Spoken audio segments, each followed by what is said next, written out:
Bonsoir à tous. Merci de choisir Espace TV pour vous informer. Bienvenue. Voici pour vous le sommaire. Journée internationale des volontaires, c'est ce samedi 5 décembre. Cette journée met en lumière des jeunes gens du monde entier et leur contribution à la réalisation des objectifs de développement durable. Et puis en interactualité, la colombophilie qui en Europe pâtit d'une image de hobby désuet connaît à l'inverse un essor au Sénégal où une nouvelle génération de jeunes s'est lancée dans l'élevage de pigeons voyageurs. C'est tout pour les titres. Bienvenue à tous. C'est officiel. À partir du 4 janvier 2021, les cartes grises et les permis seront biométriques. Cela est possible grâce à l'inauguration du bureau régional de transport terrestre de Conakry ce samedi. Ce bureau est doté de personnel qualifié, d'ordinateurs, d'imprimantes, de scanners et serveurs. Ainsi, il sera désormais possible de lutter contre les fausses cartes grises et surtout mobiliser les recettes pour l'État. Alcénie Baré, Yacouba Traoré nous fait le point. Ce bâtiment abrite désormais le bureau régional des transports terrestres de Conakry. Ici seront conçus des titres de transport, notamment les cartes grises. L'objectif est de lutter contre la fraude et obtenir des bonnes statistiques qui vont permettre d'élaborer des stratégies efficaces en matière de gestion automobile. À partir de ce projet, nous allons avoir aujourd'hui un bâtiment moderne, des équipements informatiques modernes, un système sécurisé, numérique, qui s'étend dans tout le pays, avec un serveur qui abrite une base de données qui va faire que toutes les immatriculations, depuis Zéro Corée jusqu'à Cancam ou Sigiri ou partout, sont en temps réel reflétées dans la base de données à Conakry. Chaque région administrative dispose d'un bureau. Pour faciliter le travail, 314 jeunes ont été formés. Parmi eux, 205 seront déployés dans les différents centres d'immatriculation. Les opérations commencent le 4 janvier, donc d'ici le 4 janvier.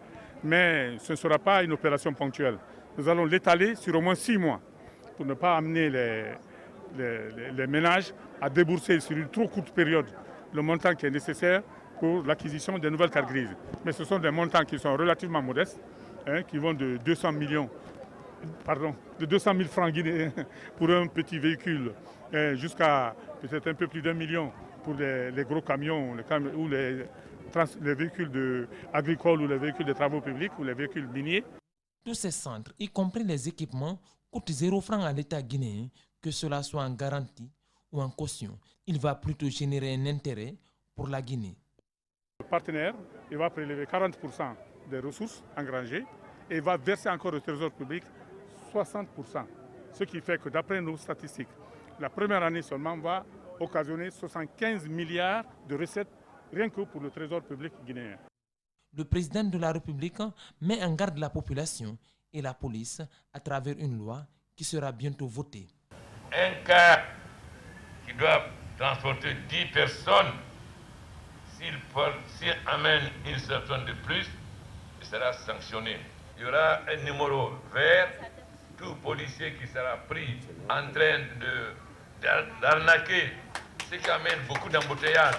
Parce qu'au lieu de contrôler, ils cherchent d'argent avec les gens. Là aussi, ça sera contenu dans la loi. Je vous le disais au sommaire, le 5 décembre de chaque année est la journée internationale des volontaires. Cette journée met en lumière les volontaires du monde entier et leur contribution à la réalisation des objectifs de développement durable. Des jeunes étudiants de l'Université générale Lansana Conté de Sonfonia, au nombre de 25, bien avant cette journée, se sont livrés à des actes de bienfaisance dans des communautés. Djibril Ba, Ablay Kamara. Au cours des derniers mois, alors que la pandémie de Covid-19 a touché la planète entière, les volontaires ont été en première ligne des réponses médicales, communautaires et sociétales. La communauté internationale leur a rendu hommage pour toutes leurs actions de l'aide médicale aux achats pour des voisins vulnérables en passant par les services et l'accompagnement des personnes âgées vivant seules. Alors ces jeunes étudiants reviennent de Kendoumaya à Koya où ils ont rempli pleinement leur devoir civique. Vous savez, il y a beaucoup de gens qui pensent qu'ils ne peuvent pas faire certaines choses. moi je pense que vraiment ils mentent, c'est parce qu'ils ne sont pas mis à la tâche. Je pense bien qu'avec cette expédition, il était exigé. Pour preuve, chaque jour, on dressait des rapports individuels. Donc, ce qui veut dire quoi? Qu'on avait tout le temps de travailler. Le mérite, oui. Ces jeunes l'ont eu à travers des satisfecits. Le programme des volontaires des Nations Unies contribue à soutenir la paix et le développement à travers le monde par le biais du volontariat. Le programme des volontaires des Nations Unies travaille en collaboration avec des partenaires pour intégrer des volontaires des Nations Unies qualifiés, fortement motivés et bien encadrés dans les programmes de développement et afin de promouvoir la valeur et la reconnaissance mondiale du volontariat. Le volontariat, c'est une activité qui permet aux jeunes, après la formation, de se spécialiser, de se donner une formation, de se donner une personnalité au sein de la communauté. Ces journées sont aussi l'occasion pour le système des Nations Unies, les pouvoirs publics et la société civile d'organiser des activités de sensibilisation et de mobiliser des ressources.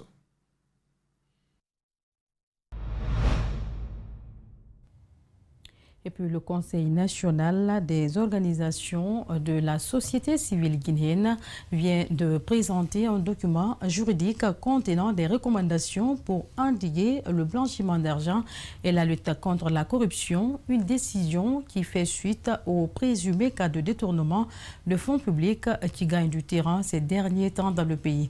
Justin Leno, Aboubakar Din Kamara. C'est dans un document juridique de 7 pages que la société civile guinéenne alerte les autorités sur le décret du 13 novembre 2020 pris par Alpha Condé dans le cadre de la lutte contre la corruption en Guinée. Du discours à l'acte, il y a assez de choses à faire dans le changement de mentalité, selon Dansa Kourouma. C'est un document de réflexion sur les défis et les enjeux de la lutte contre la corruption en Guinée.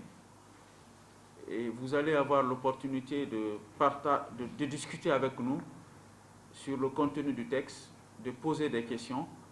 Le CNOSC s'indigne contre des présumés cas de détournement dont le pays est victime ces derniers temps, même s'il n'y a pas encore de preuves incriminant les accusés. Pire, des attaques de part et d'autre contre la presse à cause de ces révélations sur des scandales de blanchiment d'argent au sein du gouvernement. Mais toutes les grandes révélations du monde en matière de corruption ont été faites par la presse. Qui est mieux placé de révéler les scandales que la presse? Alors, si la volonté de lutter contre la corruption est une volonté réelle et sincère, au contraire, la presse doit être encouragée et soutenue.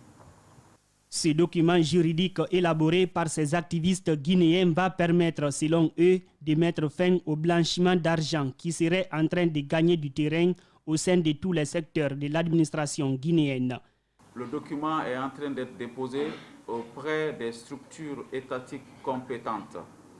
Je dis bien parallèlement. Au même moment où on est dans la salle ici, les équipes sont en train de se déployer au niveau de la Cour constitutionnelle, la Cour des comptes, la primature, l'Assemblée nationale, l'INIDH, le Conseil économique, social et environnemental, je n'en sais quoi encore, et toutes ces structures qui sont impliquées dans l'Agence nationale de lutte contre la corruption.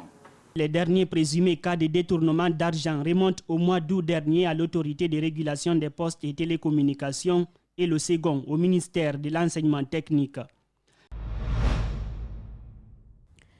Un compte-rendu signé Justin Leno et Aboubakar Din Kamara.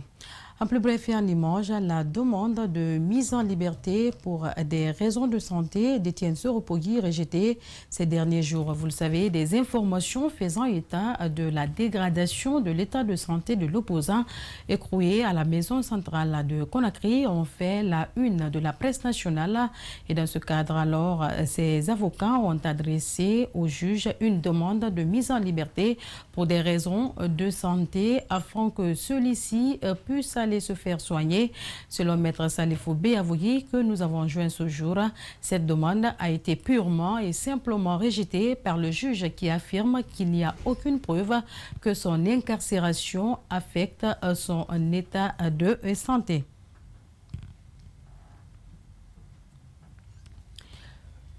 Nous nous battons pour la même cause. Alors pourquoi ne pas accepter de se mettre ensemble pour défendre des travailleurs et la population? Cette idée préoccupe le mouvement syndical miné actuellement par des querelles intestines et de combines de nature à nuire l'autre. Face donc à cette réalité, l'USTG tend encore la main à tous les syndicalistes pour une réconciliation. Mamoudou Boulere Diallo et Kerno Sadouba pour plus de précisions.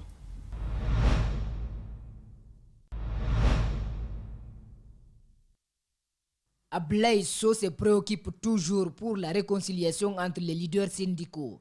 Une nécessité selon le secrétaire général de l'USTG, pourtant d'autres n'y pensent pas et font recours à la justice. Une justice que ce dernier dénonce. Une fois encore, l'USTG se fondant sur l'indépendance de la justice et le respect des lois de la République n'acceptera jamais une immixtion des juges partisans et cadres véreux dans les affaires syndicales, ainsi qu'un jugement honteux, fallacieux et dénué de tout fondement. Dans les différentes structures syndicales, de nombreuses exclusions ont eu lieu. Toutefois, l'unité qui est la clé de voûte de toute structure syndicale est loin d'être une évidence. Les positions se durcissent. On va vraiment très navré de constater avec regret qu'un syndicat, qu'un mouvement social soit interpellé par rapport à un différend à l'interne. Je veux savoir qu'est ce tribunal qui a attribution de statuer sur des problèmes sociaux du syndicat. Aboubakar Souma, secrétaire général du SLEG, a posé des conditions pour intégrer les dissidents au sein de sa structure, également une possible réconciliation avec Ablaye Sow. Comment renforcer la formation continue des enseignants de Guinée? C'est l'une des préoccupations du collectif des enseignants contractuels de l'ISEG et de l'ENI. Il a organisé une série de formations continues des enseignants chercheurs de l'ISEG en situation de classe pour mieux tenir l'année 2020-2021. Le compte rendu est signé Yena Bangoura. Comment renforcer la formation continue des enseignants de Guinée? C'est une des préoccupations du collectif des enseignants contractuels professionnels de l'ISEG et de l'ENI. L'ambition pour le collectif est d'intégrer tous les contractuels professionnels de l'éducation à la fonction publique et pérenniser les acquis contractuels et didactiques des enseignants avec le concours des autorités de l'Institut.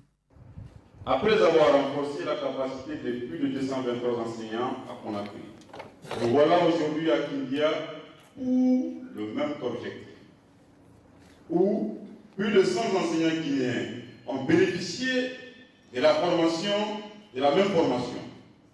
Le développement d'un pays dépend de la qualité de son enseignement, et la qualité de cet enseignement dépend forcément de la qualité des enseignants qui exercent ce métier.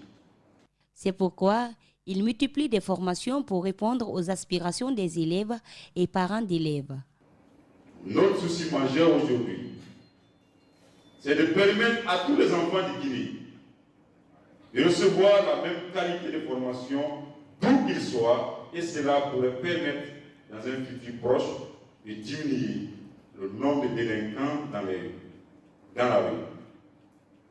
Raison pour laquelle nous sommes disposés à nous rendre dans tous les confins du pays pour servir la nation.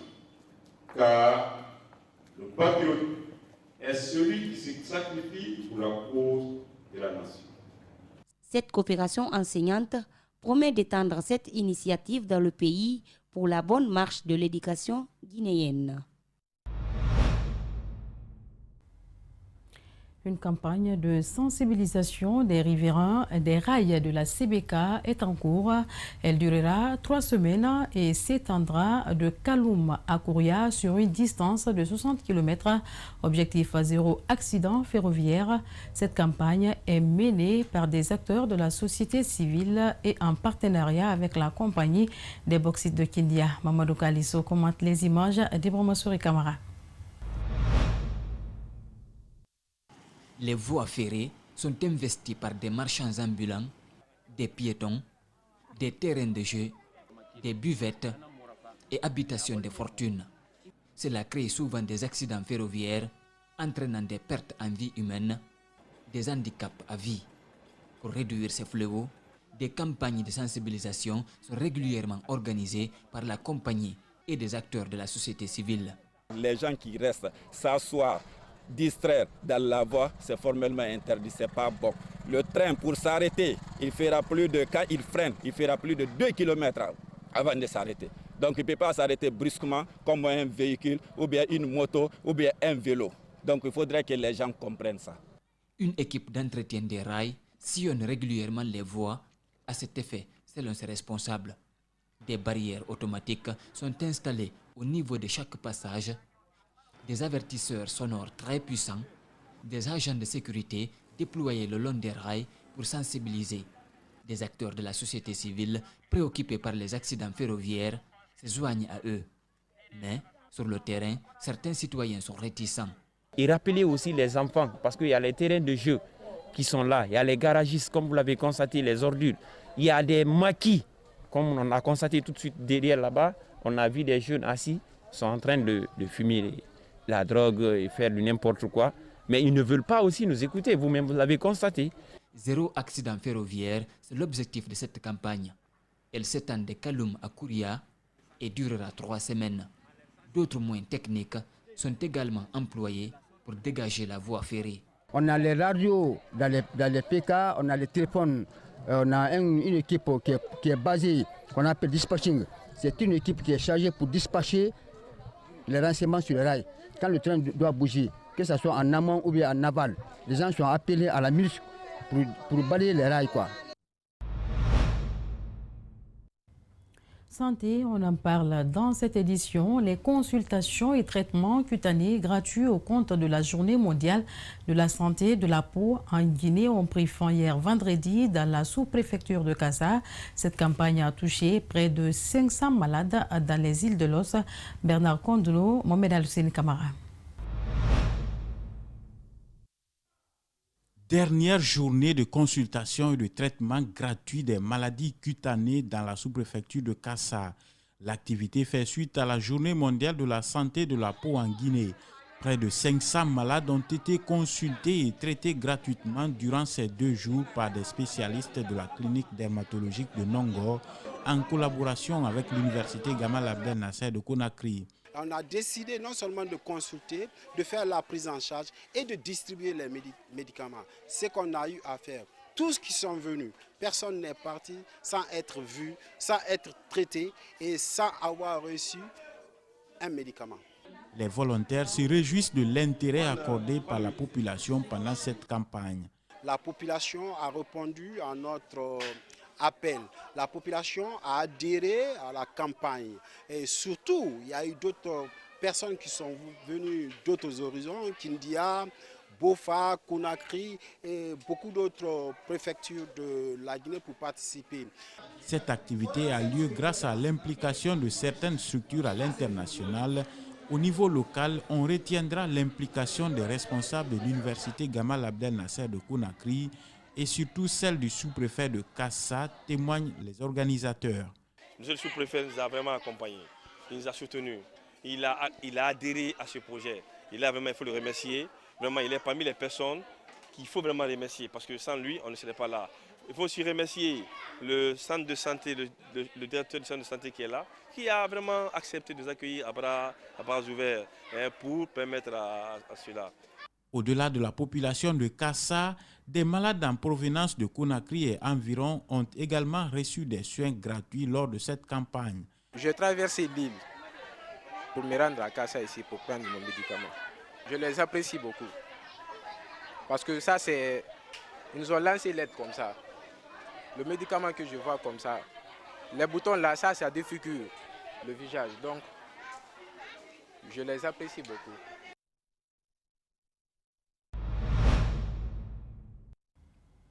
En interactualité, la colombophilie qui en Europe a pâti d'une image de hobby désuet connaît à l'inverse un essor au Sénégal où une nouvelle génération de jeunes s'est lancée dans l'élevage de pigeons voyageurs. Suivez. quand il s'introduit dans son petit colombier sur le toit de son immeuble de la Médina, un quartier populaire de Dakar. La trentaine est obligée d'avancer penchée parmi les dizaines d'oiseaux qui volent en tous sens dans l'espace confiné et malodorant. Il en repère un et le saisit d'un geste sûr. Moi, je suis passionné depuis l'âge de 10 ans. Je suis de Touba. Là, à l'âge de 10 ans, je me suis intéressé avec les pigeons-là. C'est un sport importé ici. Nous avons découvert la colomophilie grâce à l'Internet. Oumar Johnson, qui préside la jeune fédération colombophile sénégalaise, a dû débourser 420 000 francs CFA, environ 64 €, pour acquérir aux enchères ce pigeon marocain au pédigré flatteur. Il espère créer avec Super King une lignée de champions quand il se reproduira. C'est passionnant d'avoir des pigeons, mais quand tu commences à participer, lâcher un pigeon de 400 km de son colombier ou 500 km, et il revient. Ça, c'est quelque chose qu'on ne peut pas expliquer. C'est super. Il élevait déjà des pigeons locaux pour le plaisir lorsqu'il a découvert, il y a 7 ou 8 ans, sur Internet, que certaines espèces étaient spécialement sélectionnées pour effectuer ce long voyage.